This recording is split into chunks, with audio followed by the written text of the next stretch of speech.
இந்த ஆடிக்கு நம்ம சென்னை சில்க்ஸ்ல up to 50% off combo offer, uniform sari collections எல்லாம் சேர்ந்து சேவிங்ஸும் பிளாஸ்ட், கலெக்ஷன்ஸும் பிளாஸ்ட்.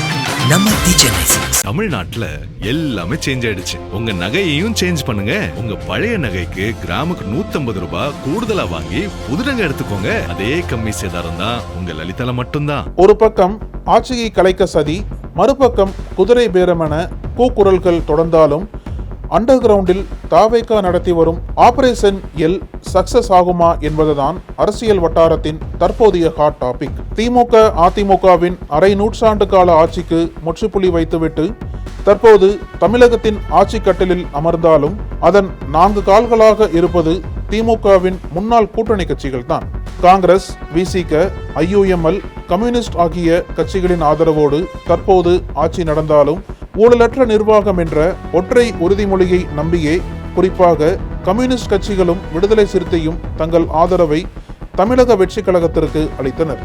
அதே நேரத்தில் ஆட்சி அமைந்த பிறகு தங்களின் பலத்தை உயர்த்தி பெரும்பான்மை MLAக்களோடு எந்த கட்சிகளின் தயவுமின்றி சொந்த காலில் நிற்கவும் முடிவு செய்து அதற்கேற்ப காய் நகர்த்தி வருகிறது விஜய் தலைமையிலான தமிழக வெற்றி கழகம்.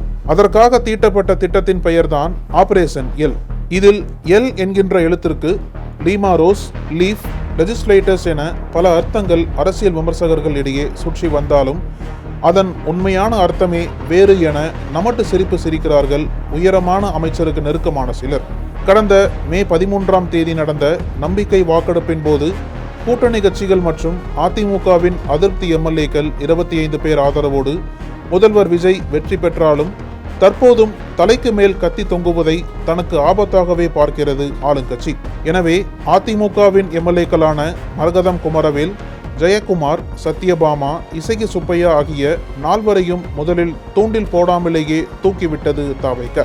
தங்களின் MLA பதவியை ராஜினாமா செய்துவிட்டு தமிழக வெற்றி கழகத்தில் இணைந்த அவர்களை தொடர்ந்து அதிமுகவின் சீனியர் மினிஸ்டர்களாக இருந்த புதுக்கோட்டை விஜயபாஸ்கர், கரூர் விஜயபாஸ்கர் ஆகியோரும் தங்கள் MLAக்கள் பதவியை துறந்து அடுத்த சில நிமிடங்களில் ஆளுங்கட்சியில் ஐக்கியமாகிவிட்டனர்.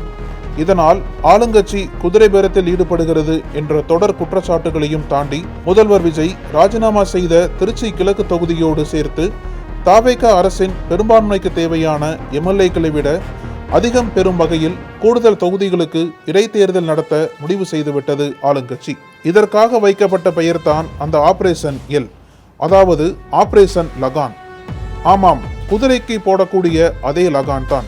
ஆனால் தற்போது குதிரை பேர விவகாரம், அரசு வழக்கறிஞர் பதவிக்கு பேரம் பேசிய விவகாரம், 100 கோடி மதிப்புள்ள கோவில் நிலத்தை முறைகேடாக அபகரிக்க முயன்றது, தொடர்ச்சியான பாலியல் குற்றச்சாட்டுகள், புதிதாக முளைத்துள்ள போதை மருந்து கலாச்சாரம், அடுத்தடுத்து தொடரும் காவல் கஸ்டடி மரணங்கள் போன்றவை அத்துமீறி போவதால் பொதுமக்கள் மட்டுமல்லாது கூட்டணி கட்சிகளான கம்யூனிஸ்ட் மற்றும் விடுதலை சிறுத்தைகளும் விஜய் அரசின் மீது கடும் அதிர்ச்சியில் இருப்பதாக கூறப்படுகிறது.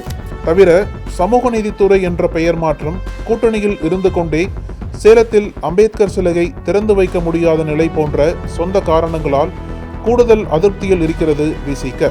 இவற்றையெல்லாம் தெரிந்து கொண்ட பின்புதான் ஆபரேஷன் லகான் திட்டத்தை அடியோடு மாற்றிவிட்டோம் என்கிறார்கள் அத்திட்டத்தின் கமாண்டர் அமைச்சருக்கு நெருக்கமான சிலர். இது குறித்து ரகசிய இடத்தில் நம்மை சந்தித்து பேசிய அவர்கள் தற்போது குதிரை பேர விவகாரம் சூடு பிடித்துள்ள நிலையில் அதிமுக MLAக்கள் ராஜினாமா செய்த தொகுதிகளுக்கு இடைத்தேர்தலை அறிவிக்க வழக்கை காரணம் காட்டி காலம் தாழ்த்தி வருகிறது தேர்தல் ஆணையம். எனவே இதற்கு ஒரு முற்றுப்புள்ளி வைக்க வேண்டுமானால் அதிமுகவில் தற்போது மீதமுள்ள 41 MLAக்களில் குறைந்தபட்சம் 28 பேரை, அதாவது 2 பங்கு MLAக்களை தாவேகாவிற்குள் கொண்டு வர வேண்டும். அது மட்டும் நடந்துவிட்டால் இடைத்தேர்தலை அறிவிப்பதில் சட்டப்படி தேர்தல் ஆணையத்திற்கும் எந்த சிரமமும் இருக்காது. ஒருவேளை இடைத்தேர்தலில் எதிர்பார்த்த வெற்றி கிடைக்காவிட்டாலும் விசிகாவும் கம்யூனிஸ்டும் எங்களை விட்டு போனாலும் கவலையே இல்லை. போதா குறைக்கு பாமகவின் நிலைப்பாட்டை அன்புமணியுடன் ஒரு விளையாட்டிலேயே உறுதி செய்துவிட்டார் அமைச்சர் அர்ஜுனா என அதிரடித்தனர் நம்மிடம். மேலும் தற்போது வேலுமணி, CV சண்முகம் அண்ட் கோவிற்கும் எடப்பாடி பழனிசாமி தரப்பிற்கும் முட்டல் மோதல் உச்சத்தை எட்டியுள்ள நிலையில் அவர்கள் இருவருக்குமே முக்கியமான சில வாக்குறுதிகள் தாவேகா தரப்பில் தரப்பட்டாலும், அண்ணன் எல்லாத்தையும் கூட்டிட்டு முதல்ல நீங்க போங்க, வெளியிலிருந்தே எடப்பாடியாரை நான் பார்த்துக்கிறேன் என வேலுமணிக்கு சிவி சண்முகம் கிரீன் சிக்னல் கொடுக்க, தனது ஆதரவு எம்எல்ஏக்கள் 20க்கும் மேற்பட்டோரோடு தாவேகாவிற்கு தாவ தயாராகிவிட்டாராம் வேலுமணி. மீதமுள்ள சிலரை ஒருங்கிணைக்கும் பணியை அமைச்சர் செங்கோட்டையனும் அதிமுகவின் லீமா ரோஸும் செய்து வருவதாகவும் கிசுகிசுத்த அவர்கள், ஆகஸ்ட் 15 வரவிருப்பதுதான் கூட்டணி கட்சிகளின் நெருக்கடியிலிருந்து ஆளும் கட்சிக்கு கிடைக்க போகும் உண்மையான சுதந்திர தினம் என பொடி வைத்து பேசினர் நம்மிடம். ஆக கூட்டணி கட்சிகளுக்கு செக் வைக்க தயாராகிவிட்டதோ தாவேக. நக்கீரன் டிவிக்கு சப்ஸ்கிரைப் செய்யுங்கள். உங்கள் ஆதரவே எங்கள் பலம்.